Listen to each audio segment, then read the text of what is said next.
A California killing spree that's captivated the world for decades. Now a group of sleuths claims to have solved the case of the infamous Zodiac Killer. The announcement came quietly at first, concealed in the steady rhythm of a routine press briefing, like a single sharp note buried beneath the drone of predictable updates. Yet for those who listened closely, the phrase seemed to reverberate through the air as if reality itself had just shifted. A set of new DNA tests, the spokesperson said, had finally identified the Zodiac Killer. After decades defined by fear, speculation, and dead-end theories, the puzzle that had resisted every investigative tool of the modern era had seemingly been solved by a breakthrough that no one saw coming. But the name at the center of the revelation was not one that had appeared on any message board, conspiracy channel, or investigative documentary. It didn't belong to a celebrity suspect or the long-theorized figures whose lives had been dissected to exhaustion. Instead, it belonged to a person almost entirely forgotten in the enormous shadow cast by the case. Before we start, hit the like and subscribe buttons for more exclusive news. The findings, according to what the investigators revealed, came from a set of degraded biological samples recovered decades earlier, re-examined using experimental sequencing tools capable of reconstructing genetic material once considered lost. What emerged from that fragile code pointed to a man who had moved through the era of the Zodiac crimes like a ghost. Present but unnoticed, ordinary to the point of invisibility. His name, once spoken, carried none of the theatrical menace or narrative coherence that many had assigned to their favorite theories. He was not a troubled veteran with a violent history, not a recluse obsessed with ciphers, not a disgraced academic nursing a damaged ego. He was, the record suggested, a man whose life blended so seamlessly into the background that even tracing his daily patterns required painstaking reconstruction. Investigators outlined fragments of an existence marked by transience and unpredictability. He drifted from job to job, state to state, adopting a lifestyle that allowed him to move through communities without building ties strong enough to provoke suspicion. Yet whenever the timeline of his movements was compared with the chronology of confirmed Zodiac activity, eerie alignments emerged. Travel records, employment gaps, and old rental agreements collectively traced a faint but discernible path through the epicenter of the crimes. His identity was a revelation that brought with it a strange dissonance. People wanted the Zodiac to be someone monstrous in appearance, someone whose demeanor radiated the sinister energy associated with the letters and symbols that had terrorized the Bay Area. They expected a mind shaped by deviant impulses that could be spotted in hindsight. Schoolyard cruelty, violent arrests, bombastic declarations of intent. Instead, the name belonged to someone who had blended into the anonymity of American life so effectively that even neighbors interviewed. Afterward struggled to recall more than a vague sense of his presence. He had been polite, they said, but distant, quiet but not unnerving, the type of person who could have lived next door for years without leaving an imprint. The implications of the DNA identification rippled outward immediately. For decades, the Zodiac case had occupied a mythic space in true crime history. It had inspired films, books, academic studies, and online communities that dissected every available scrap of information. Amateur sleuths had spent years constructing elaborate theories that merged psychology, cryptography, and historical research. To them, the ambiguity was part of the allure. The Zodiac was not merely a criminal, he was a symbol of the unknown, an embodiment of the unsolved. Now, with the emergence of a single name, the enigma seemed to dissolve into specificity. And yet, curiously, the revelation did not simplify the case. Instead, it opened new questions that threatened to reshape the entire narrative. Most striking among these questions was the fact that the identified man had left behind almost no personal writings, creative works, or coded messages. The Zodiac's letters had been taunting, stylized, and flamboyant, written by someone who enjoyed performing for an audience. But the man identified through the DNA testing had never shown any documented interest in cryptography, literature, or symbolic expression. His life, as far as the record indicated, had been unadorned and utilitarian. This discrepancy sparked debates within investigative circles. Had the Zodiac persona been an intentional performance, a mask adopted by someone whose true personality was far more subdued? Or had the letters been a collaborative production, something crafted separately from the crimes themselves? Yet the deeper investigators dug, the more they began to realize how little was truly known about the suspect's psychological makeup. His employment history featured long stretches of unaccounted for time. His residences were sparse and temporary. He had few lasting relationships, and many people he encountered remembered him only fleetingly. His documented life seemed like a collection of fragments rather than a coherent whole. It was possible, investigators speculated, that he had led two lives, one consisting of the mundane routines that neighbors remembered, and another shadowed by impulses and obsessions known only to himself. The absence of obvious warning signs did not erase the possibility of hidden complexity. There were, however, details in his background that hinted at potential stressors capable of shaping a more volatile inner world. He had moved frequently during childhood, experiencing repeated disruptions that prevented him from forming lasting friendships. His father had left the family early, and his mother struggled to maintain financial stability. Several records suggested ongoing disciplinary issues in school, though none rose to the level of violent behavior. These elements, taken individually, were unremarkable, shared by countless people who never engage in criminal activity. But combined, they painted the portrait of someone who may have felt rootless, unseen, and increasingly detached from conventional social structures.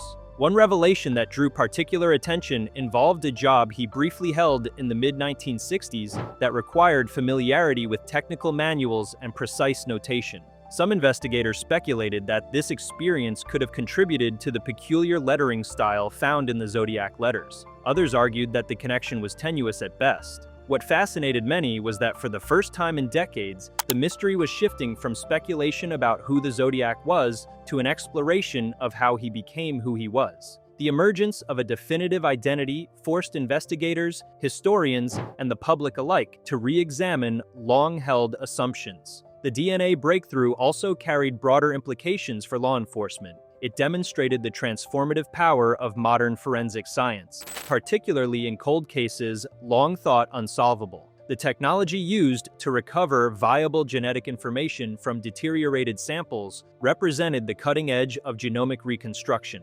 Techniques like ultra-deep sequencing, advanced polymerase repair, and contamination filtering allowed scientists to piece together fragments that were once deemed hopelessly compromised. Forensics teams described the process as akin to stitching together a shredded manuscript, painstakingly slow, yet astonishingly precise. This success story reignited conversations about the vast backlog of cold cases awaiting similar forensic re-examination. Advocates pushed for increased funding and expanded access to emergent DNA technologies, arguing that thousands of unsolved violent crimes might now fall within the realm of possibility. The identification of the Zodiac suspect became a symbol not only of closure, but of the immense potential that future science could unlock. Law enforcement agencies across the country began compiling lists of cases where deteriorated samples might yield results similar to those achieved in the Zodiac investigation.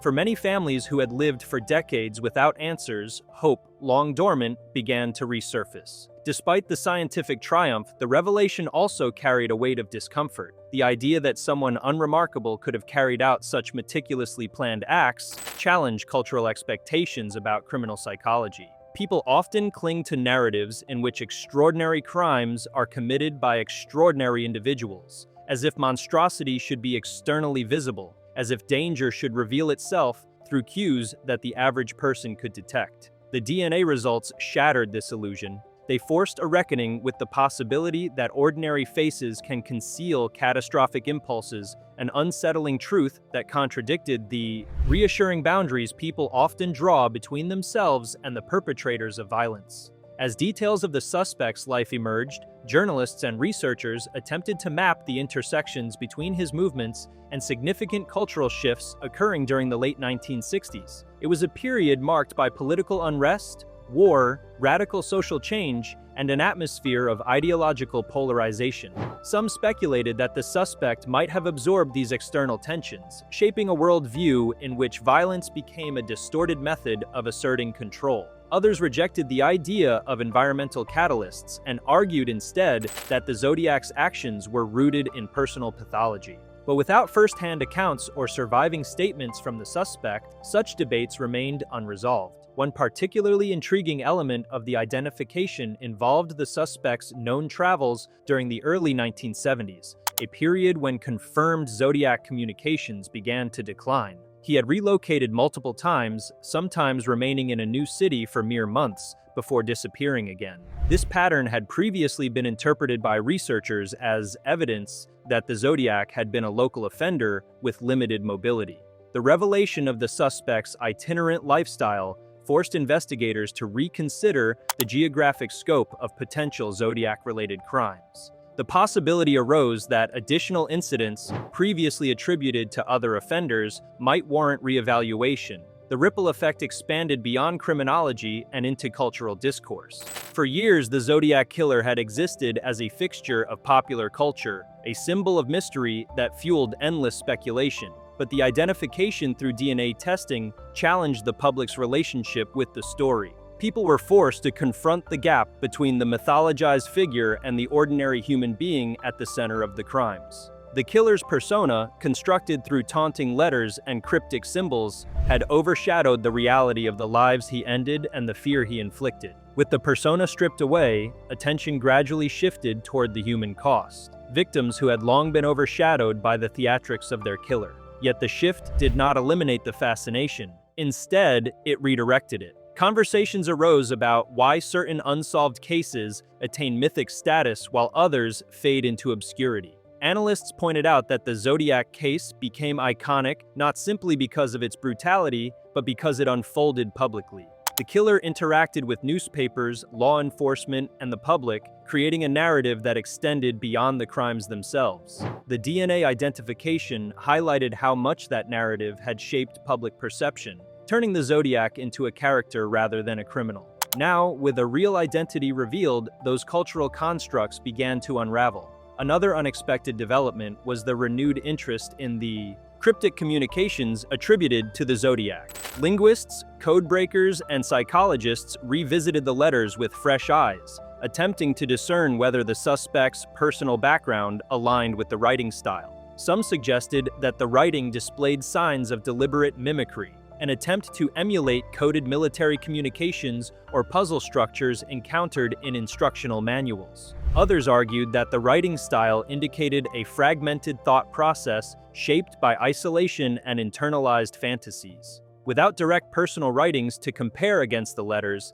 definitive conclusions remained elusive. The implications of the DNA identification extended even further into the realm of criminological theory. Scholars began examining how traditional profiling methods had failed to anticipate a suspect whose characteristics diverged from predicted patterns. The initial psychological profiles had suggested a man who enjoyed attention, maintained organized habits, and possessed an above-average intelligence with a flair for dramatization. Yet the man identified through DNA testing seemed almost entirely devoid of outward theatrics. His life lacked the social boldness expected of someone who mailed letters demanding public attention. This contradiction sparked debates about the limitations of profiling, particularly in cases involving individuals who meticulously separate their public identities from their private impulses. The investigation into the suspect's past also revived questions about how many serial offenders might remain unidentified due to their ability to compartmentalize their lives.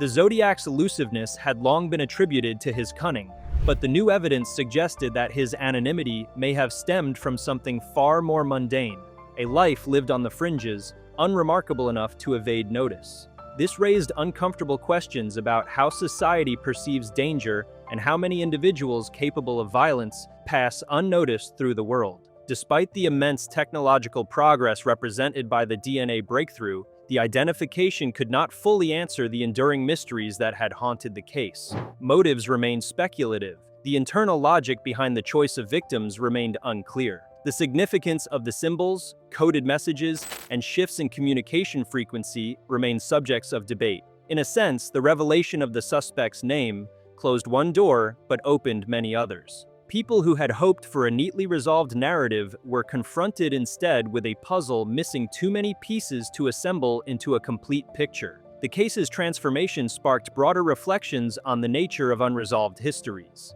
For decades, the Zodiac case occupied a liminal space between fact and legend. Now that science had anchored the story in a concrete identity, the mythology surrounding the killer began to dissipate. The shift felt bittersweet. Some people welcomed the erosion of myth, believing it allowed space for a more grounded understanding of the victim's experiences. Others mourned the end of a mystery that had become ingrained in popular consciousness. Central to the cultural impact was the sudden recontextualization of the late 1960s and early 1970s. The Zodiac case had long been viewed through a kaleidoscope of period aesthetics, counterculture, political unrest, shifting social norms. But the identification revealed that the killer had not been driven by ideological fervor or cultural rebellion.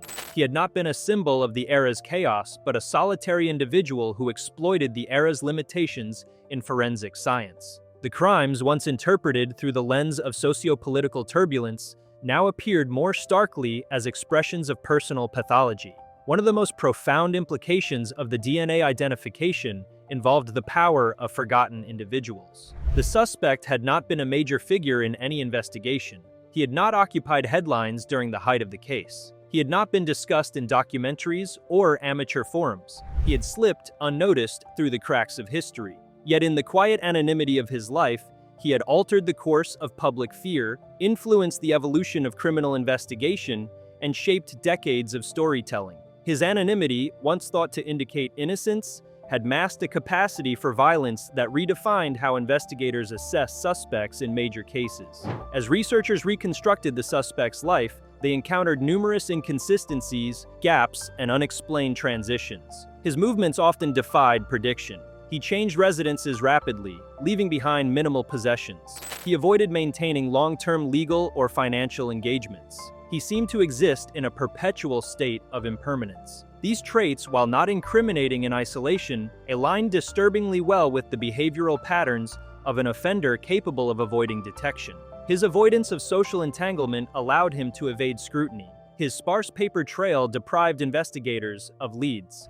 His restlessness mirrored the shifting patterns of the Zodiac attacks. The revelation of his identity forced investigators to revisit previously dismissed witness accounts. Many descriptions of the Zodiac provided at the time seemed inconsistent with one another, but upon closer examination, some aligned with physical traits documented in old employment records and identification photos. The issue, investigators noted, was not that witnesses were unreliable, but that human memory, especially under conditions of extreme stress, is complex and malleable. Now that the suspect's appearance was known, subtle alignments began to emerge, suggesting that pieces of the truth had always existed but were obscured by time, context, and fear. As the implications of the DNA breakthrough continued to unfold, communities affected by the Zodiac crimes found themselves grappling with a complex mixture of emotions. The identification brought a sense of resolution, yet the ordinariness of the suspect's life added a new layer of sorrow. The violence that had devastated families and terrorized the region had been inflicted not by a cinematic villain, but by a man whose life left almost no mark except the harm he caused. This realization underscored the fragility of assumptions people make about danger, evil, and detection. Researchers studying the case's cultural impact observed that the story of the Zodiac had always attracted those interested in puzzles, mysteries, and the psychology of anonymity. The DNA revelation challenged the notion that complex crimes must have complex perpetrators. It represented a collision between myth and reality, forcing people to confront the difference between a narrative crafted through decades of speculation and the stark truth uncovered by science. Beyond the immediate shock of the identification, the discovery prompted deeper reflections about the evolution of forensic science. The ability to extract genetic information from deteriorated samples offered hope not only for unsolved murders, but for cases involving missing persons, unidentified remains, and long-debated historical mysteries. The technology opened avenues for exoneration as well, giving those wrongly convicted a new path toward clearing their names. The success of the Zodiac identification demonstrated that justice, though often delayed, need not be denied forever. The revelation also prompted critical examination of investigative practices from the era of the Zodiac crimes. Many questioned whether the original investigation had been hindered by limitations in coordination between jurisdictions. Others pointed to the sheer volume of suspects, tips, and conflicting leads that overwhelmed investigators. The new identification suggested that the suspect may have slipped through the cracks, not because he was an expert manipulator, but because the systemic tools designed to catch him were simply insufficient at the time. This recognition generated both frustration and renewed commitment to improving investigative infrastructure. If you liked this video, please give it a like and subscribe to our channel. Also, could you leave your comments below and tell us? What are your thoughts on new DNA revealing the true Zodiac suspect? We want to hear from you. Thank you for watching, and see you next time.